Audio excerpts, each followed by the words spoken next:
Some coin passes, and a fistful of hash. So, Sept, since you're so amazing, what would be your #1 job interview tip?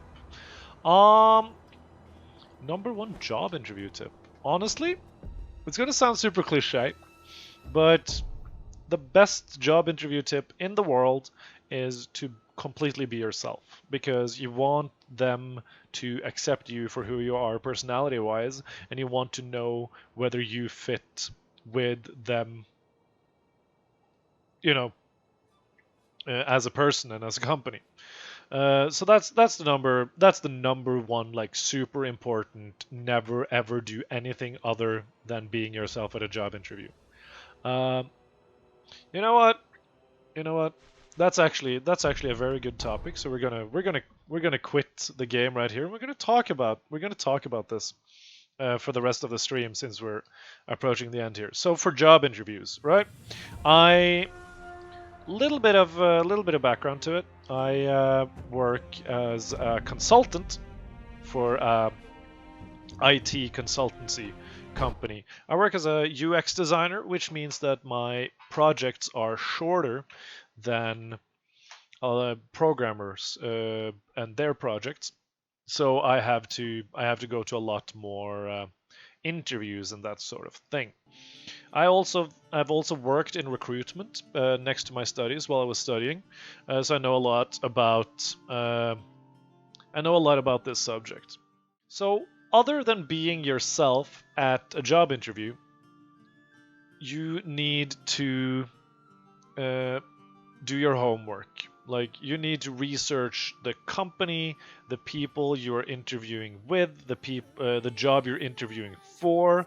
You need to do, like, if you want to do as good a job as you possibly can do, you want to do the research. Like, you literally have to treat this entire thing as a sales pitch, you know. And in order to do the best sales pitch possible, you need to know about the people you're meeting as much as you can, just from, like, Google and stuff that's out there, without stalking them on social media, by the way. You don't need to know what their house looks like or what their, significant others wear, that sort of thing. You just need to know about them, like, get a feel of them career wise, and also what the company does, what their core values are, and everything like that. Because if they ask you what you know about the company, which they will most likely ask you, you need to be prepared. You need to just fire off that shit. You just need to show that you're motivated to work there. You've learned everything about the company, and that's the reason why you want to work there. So you need that knowledge in order to incorporate it into, this is why I applied for the position after all. And if you can lead all this knowledge into the point of you saying, and that is one of the many reasons why I decided to apply for this job. Already there, you have a little bit of a compared to other people. Yeah.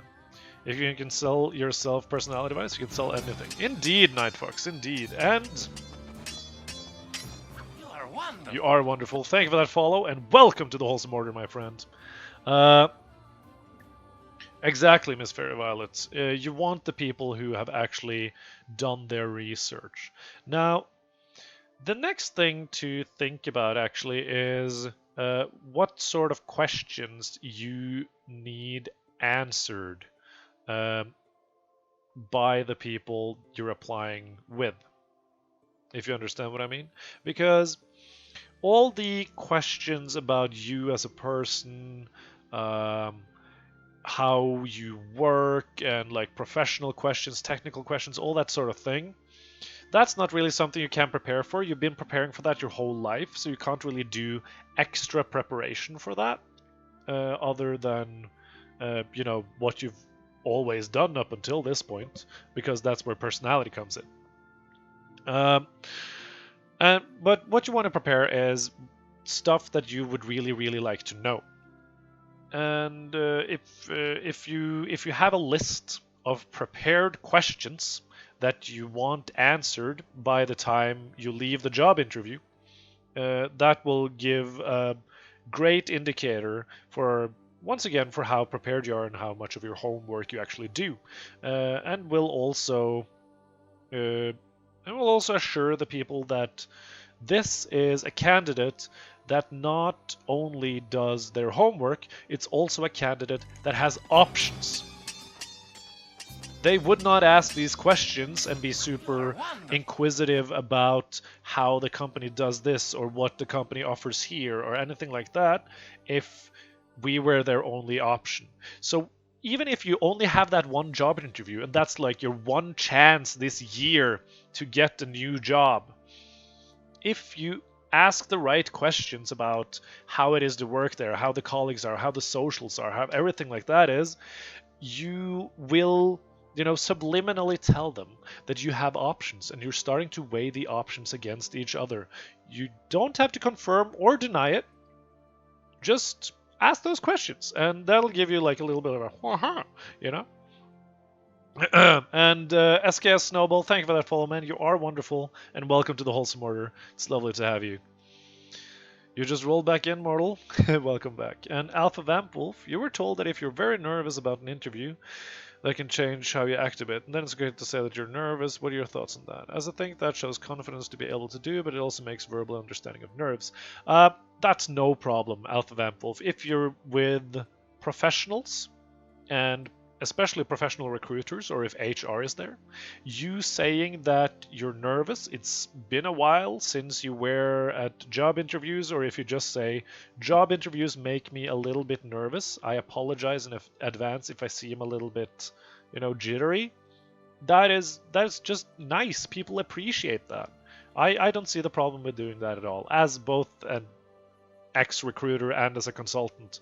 I work with brilliant people, but they're all nerds, and some of them hate and do not function in an interview setting, but they still have to do the interview. So they just come to the interview and they just say, I'm really bad at interviews.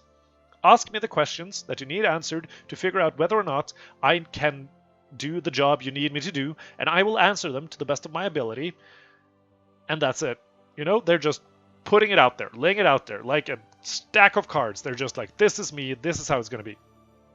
Yeah. And it also depends really on the branch. Some things are very traditional and others are different. That is potentially true. I told my employer if you were nervous and if you're new. Yeah, it is. Fairy Violet, if you feel yourself getting chatty and weird, just tell them, I'm sorry for rambling. It happens when I'm nervous, Just own up to that fact. And unless you're, applying to be a salesperson, that should be completely okay. I don't see any other sort of business where, being nervous for job interviews would count against you. The interview is on Monday. That's awesome, Fairy Violet. What else is there? Of course, show up early to the job interview. Worst case scenario, you'll just, chill out outside of the office. You might even have time to get yourself, a beverage to, be completely, hydrated and stuff like that before the interview. Maybe go to the toilet one last time. Everything like that. So show up early. Don't sign in to the desk or make your presence known until between 10 and 5 minutes before the interview is scheduled to start. Because if you're there too early, you're not respecting their time, most in the same way that you wouldn't respect their time if you came late. So I would say between 15 and 5 minutes before, that's like sweet spot. You want to be there, right? But don't make your presence known on the premises until 5 minutes before, right? Because they have shit to do. Like you're an hour out of the recruiter's day, and they don't have time to like make sure you're accommodated and stuff like that. And that's just a question of respecting them as a professional. Exactly 10 minutes is the best? Not necessarily, but like if you're there early, like 10 minutes, you might as well, but at the same time, I would say 5 minutes. 5 minutes is good. Yeah.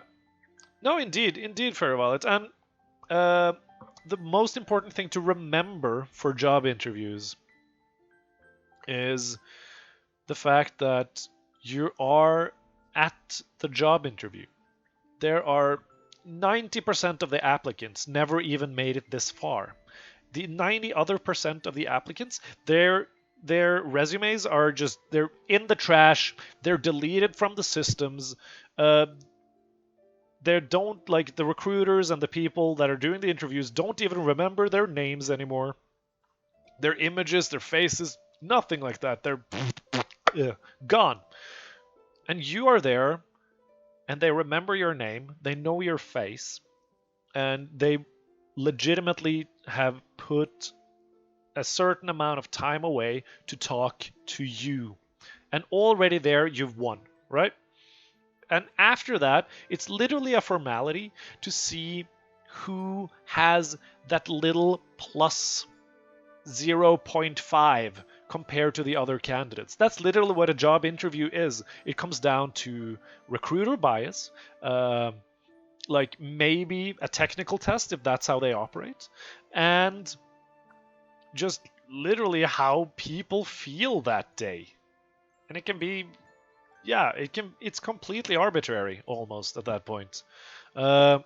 So then they're just trying to figure out which one of the people they would like to work with, and that's the people, and that comes down to what kind of company culture it is. So if you don't get accepted for a job after doing a job interview, that is in like 8 out of 10 cases, it's because you weren't a good fit for the company culture.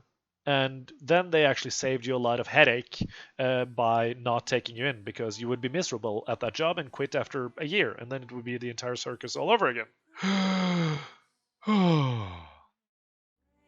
Vampwolf, you're never more than 15 minutes early to an interview. I'll get to the place earlier if I can, but don't go inside until it's 15 minutes or less. Yes, that's good, Vampwolf.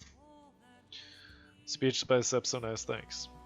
Another thing, control what your Facebook and maybe other socials say and show about you. Some employers check them. That's true. But at the same time, if you're not ashamed of what's on your Facebook or your Twitter or your Instagram, if that is a true reflection of who you are as a person, keep it up there.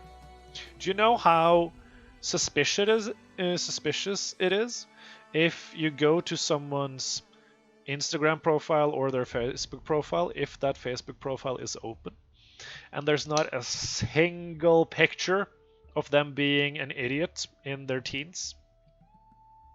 That's more suspicious than you having some drunk party photos from when you were like 25.